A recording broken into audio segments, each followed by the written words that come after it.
Sebelum kita memulai video ini, ada beberapa hal yang harus diperhatikan. Pertama, siapkanlah kalkulator. Lalu, ambil kertas atau buku catatan. Dan jangan lupa, cari alat tulis yang ada di sekitar kalian. Gunakanlah untuk mencatat setiap materi yang ada di video ini. Baik, jika sudah, mari kita mulai. Pembelajaran kita kali ini masih berkaitan dengan investasi, yaitu investasi dalam bentuk obligasi. Apa sih investasi itu? Investasi sendiri adalah kegiatan yang dilakukan oleh investor. Lalu muncul lagi pertanyaan, siapa sih investor itu?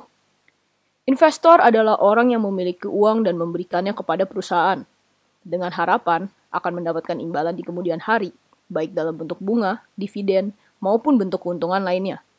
Dengan kata lain, investor ingin menambahkan harta kekayaan yang dimilikinya dengan cara mendapatkan imbalan atas jasa bantuan yang telah diberikan kepada perusahaan. Di dalam pengantar akuntansi 2 ini, kita belajar 2 jenis investasi. Yang pertama adalah share investment, atau disebut juga investasi dalam bentuk saham yang telah dibahas pada modul sebelumnya. Dan yang kedua adalah debt investment, atau disebut juga investasi dalam bentuk pembelian obligasi yang akan dibahas pada modul ini. Walaupun kenyataannya masih banyak investasi dalam bentuk dan jenis yang lain, namun video ini akan menekankan pada investasi obligasi.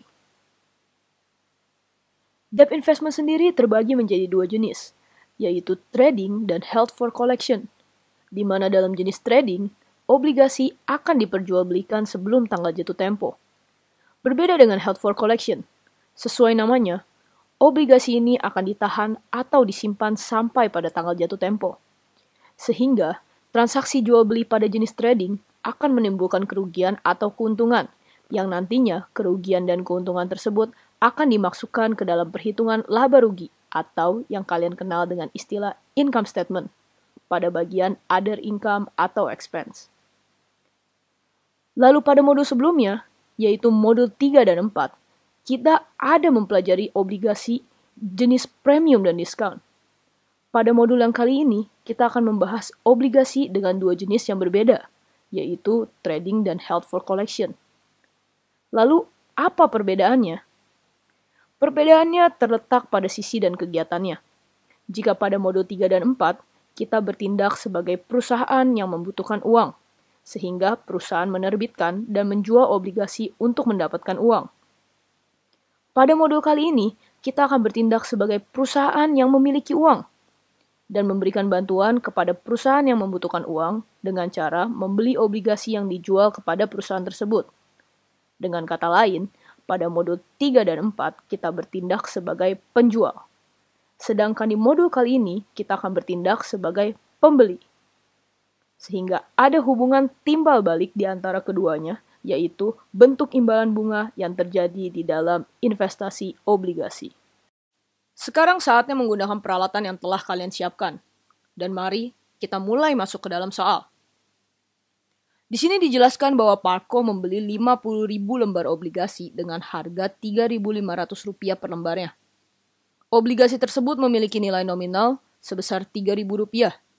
Dan atas pembelian obligasi tersebut dikenakan juga biaya broker sebesar Rp100 per lembarnya. Lalu kalian diminta membuat jurnal pada tanggal sebagai berikut. Mari kita mulai dengan jurnal pembelian di tanggal 1 April 2019. Ditekankan pembelian sebanyak 50.000 lembar obligasi dengan harga Rp3.500 dan biaya broker sebesar Rp100. Coba kalian hitung, dapat berapa hasilnya? Setelah itu, kita akan membuat jurnal, debt investment pada cash, di mana investasi termasuk kategori aset, sehingga akan bertambah di debit. Kos per lembar dihitung dengan cara menambahkan harga obligasi per lembar dengan biaya broker per lembar. Sudah sama hasil dan jawabannya? Hasil dari jawaban tersebut juga dapat kalian gunakan untuk menghitung harga obligasi dengan cara membaginya dengan jumlah lembar yang kalian miliki. Sekarang kita lanjut ke jurnal berikutnya. 1 Oktober. Transaksi ini berkaitan dengan bunga yang dibayarkan setiap tanggal 1 April dan 1 Oktober. Mari kita hitung bunganya. Untuk menghitung bunga, 50.000 lembar obligasi yang kalian miliki dikalikan dengan harga nominal yang tertera. Mengapa menggunakan nilai nominal? Coba kalian buka kembali di modul 3 dan 4. Ketika penjual menjual obligasinya, penjual akan membayar bunga atas obligasi yang dijualnya. Angka yang didapat pada interest paid berasal dari nilai nominal yang dikalikan dengan lembar obligasi dan suku bunga per tahunnya. Sehingga, hal yang sama juga terjadi ketika kalian bertindak sebagai pembeli dengan konsep bunga yang ditimbal balikan yang sudah dijelaskan di teori. Maka dari itu, muncullah jurnal cash pada interest revenue sebesar angka yang akan kalian hitung. Transaksi selanjutnya terjadi pada 31 Desember, di mana pada akhir tahun perusahaan akan melakukan tutup buku, sehingga dilakukanlah penyesuaian atas beban dan pendapatan yang terjadi pada periode tersebut. Bunga yang terakhir diterima adalah pada tanggal 1 Oktober, sedangkan dalam 1 tahun terhitung mulai dari Januari sampai dengan Desember.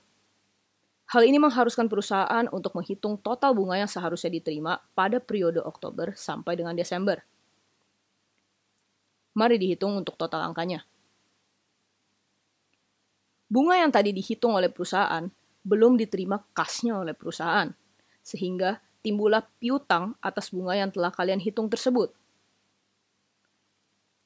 Tidak dilakukan jurnal untuk dividen dan laba, dikarenakan obligasi hanya berkaitan dengan bunga, sedangkan dividen dan laba berkaitan dengan investasi saham. Sekarang, kita lihat angkanya. Apa sudah sama? Masuk ke tahun 2020, di mana pada tanggal 1 April akan diterima pembayaran bunga dari penjual obligasi. Jumlah atas total kas yang diterima masih sama dengan tahun sebelumnya, karena lembar obligasi yang kita miliki belum berubah jumlahnya. Kas atas pendapatan bunga yang diterima merupakan total kas dari periode Oktober 2019 sampai dengan April 2020.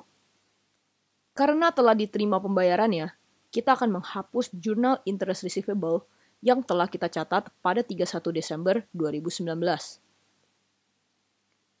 Sekarang kita akan masuk ke dalam penjualan obligasi. Dikarenakan obligasi ini diperjualbelikan sebelum tanggal jatuh tempo, maka obligasi ini dikategorikan dalam bentuk trading.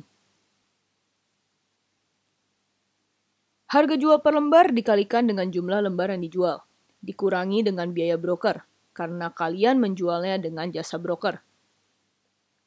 Kos atas obligasi yang kalian hitung pada transaksi 1 April 2019, yaitu sebesar 3.600 per lembarnya. Harga tersebut dapat kalian kalikan dengan jumlah lembar obligasi yang akan kalian jual. Ternyata, didapatkan hasil yang sama antara kos dan harga jual, yang berarti penjualan ini tidak menimbulkan keuntungan ataupun kerugian, sehingga jurnal yang timbul hanyalah kas pada debt investment, di mana kas bertambah karena menerima uang hasil penjualan dan investasi obligasi berkurang karena telah dijual. Sekarang kita hitung bunga yang akan diterima pada Oktober 2020. Bunga yang diterima setiap periodenya menjadi berbeda, karena adanya perubahan dalam jumlah lembar obligasi yang disebabkan oleh penjualan. Sehingga saat ini, Parco hanya memiliki 40.000 lembar obligasi. Cara perhitungannya masih sama seperti biasa, yaitu mengalihkan jumlah lembar dengan nilai nominal dan tingkat suku bunga per tahun. Namun karena April hingga Oktober hanya berjarak 6 bulan, maka akan dikalikan dengan 6/12. Penyesuaian yang dilakukan juga masih sama seperti tahun sebelumnya. Hanya saja jumlahnya menjadi berbeda karena adanya perbedaan di jumlah lembar obligasi. Mari kita hitung angkanya. Apakah sudah benar? Lalu kita akan melakukan penyesuaian kembali atas harga pasar obligasi di saat 31 Desember 2020. Ternyata ada perubahan nilai wajar menjadi 3.650 per lembarnya. Sehingga kita akan membandingkan nilai pasar pada saat kita beli dengan nilai yang ada di sekarang. Pada awal transaksi, kos obligasi adalah Rp3.600, sekarang menjadi Rp3.650. Berarti ada selisih kenaikan harga sebesar 50 per lembarnya, yang akan dijurnal dalam fair value adjustment pada unrealized gain di income statement. Mungkin sampai di sini saja materi dalam video ini. Sampai bertemu kalian lagi di video yang selanjutnya.